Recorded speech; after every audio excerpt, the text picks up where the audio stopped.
present, that he's doing something, that he wants to do something with us.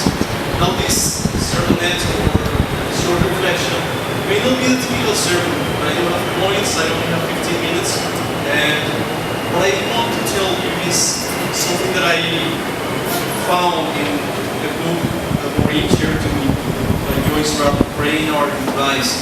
And the title of this chapter is Hello, Goodbye, Hello.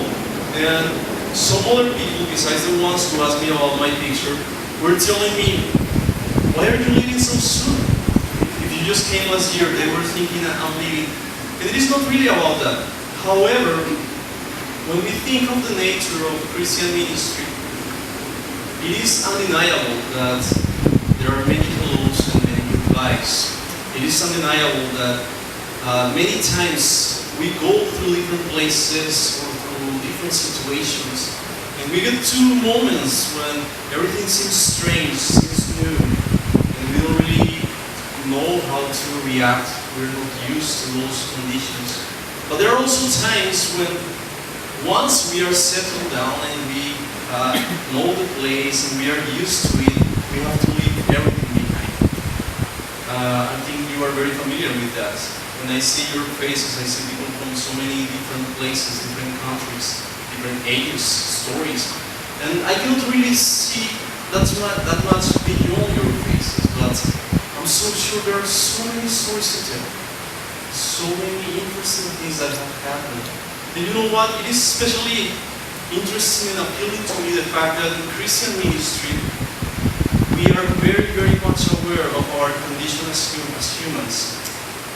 We, as ministers, are very aware of what happens to human life, and we are aware of those changes, and we are aware of pain, and we are aware of suffering. We are not relinquish that situation of suffering and the reality that it is part of our humanity.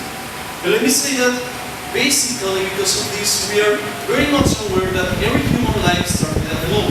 Have you seen the baby when it's newly born? And it's just so marveled at everything that surrounds him or surrounds her. And it's opening his or her eyes and trying to reach out for mom or for dad and just learning about the world. One of my favorite professors in all of my life was my philosophy professor in high school. And she used to tell us, we need to be more like babies or like children. We need to be more amazed at the world, at the things that we see. And somehow when we grow up, we are not that amazed anymore.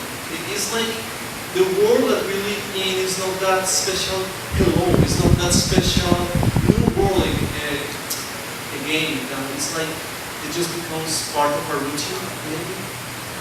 But then, there is also a moment when we need to realize that suffering and saying goodbye is also part of that life. We realize that, especially as Christian ministers, we realize that there is no way to live life without being willing to give up some things. And most of the time, those things are things that we love. I know you have your stories. Like I said, I don't really know that much. I can share a little of my story. In order to come here and to be here speaking to you tonight, there have been so many changes. I mean, as early as I was 4 years old, I remember the first time that I had to say goodbye when my dad left home. He fought with my mom. He decided to go and make life with another woman, and that was painful for me as a child, and that was one of the first goodbyes that I remember. But you know what is the mystery of it all? The secret, the essence that in every goodbye, there is also a chance for a new hello. The fact that in that moment of suffering and pain, in that moment when you really give up, when you say, I cannot hold to this anymore, then you're creating space inside yourself for something else to happen. And I'm remembering now how, with my friends in high school, we used to say that we'll be together all life, right? We were best friends. And many of them, I have no idea where are they now, honestly. And then in Bible school, it was the same. Now, we were united by the call of God, and we were going to be ministers together, and we were going to change the world.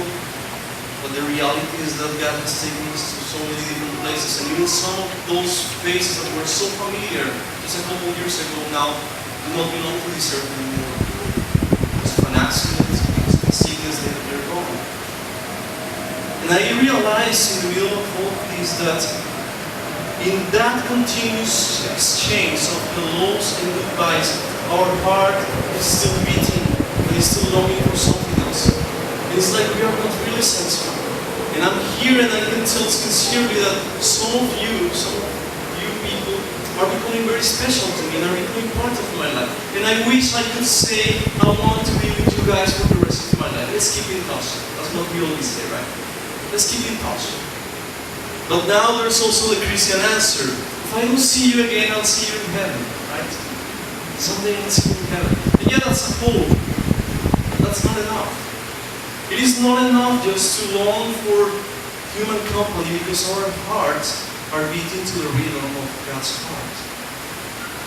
And the real hello that we want to give is that hello that Paul talked about when he said that one day we will see God face to face. There's no veil anymore. There's no obstacle anymore. Our reality is the very presence of God. And I know that we are longing for that. Now you may ask, then what is the sense of going through life and enduring pain? Why would I put effort into making a new friendship if at the end that friend will leave me or I will leave him? Well, the reality is that this is life, and this is the gift that God has given us. And through that continuous exchange of hellos and goodbyes, we are getting to know more about God. Let me just read something in John 16, verse 21-22. Jesus said to his disciples, "A woman giving birth to a child has pain because her time has come. But when her baby is born, she forgets the anguish because of her joy that a child is born into the world. So with you. Now is your time of grief, but I will see you again and you will rejoice. No one will take away your joy." I cannot promise you that I will be with you guys for the rest of my life or your life. I cannot promise something like that because I know I cannot go through it. I know the world changes. I know God makes so many things, and maybe 10 years from now, you won't even remember my face. But that's okay. That's okay only if with these months, this semester, this time here in the seminary, I am able to contribute somehow for you to look at God and to become closer to you. And it is okay if you leave me, as long as I can see in your life the gleams of heaven. As long as I can see in your attitudes, in your friendship, in your words, I can see God here. And let me tell you that it's the same with the world. I think the big challenge for us is to make out of our life an opportunity for other people to say hello. Hello to God. Hello to a new life. Hello to hope. How many people with suffering, how many people who really are just expecting to die because they don't see any future. If only they could see through you an opportunity to say hello to God. And before coming here, I was listening to a song, and it is a song by an atheist actually. But it is a song that deeply touches my heart. Because this guy is saying in this song that at the end of life, the only thing that will truly matter is our footsteps, our footprints, and how they invite others to live. And I know the guy is an atheist. But I can also take that and tell you that our life is worth it. If only we follow God. And as we follow Him, and as we receive the new hellos and welcome the new challenges, and as we renounce to the Christ and just let it go, we get closer to God and invite others to come with us. And that is my challenge to you tonight. May we live a life and die a death worthy of the Lord, and that can challenge other people to this.